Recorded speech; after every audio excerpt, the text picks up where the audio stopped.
dia, Deus, já chegamos na quarta-feira, Pai. Mais um dia que o Senhor me concedeu. Abro os olhos e agradeço pela vida, por cada bênção que tua graça me deu.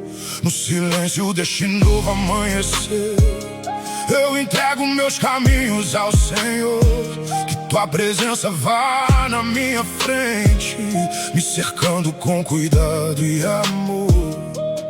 Sei que não caminho sozinho, pois tua mão me sustenta a cada passo. Mesmo quando tudo parece difícil, em ti encontro força e abraço. Eu coloco esta quarta-feira em tuas mãos. Cuida dos meus sonhos e do meu coração. Derrama sabedoria, força e direção, e me ensina a viver pela fé, não pela razão.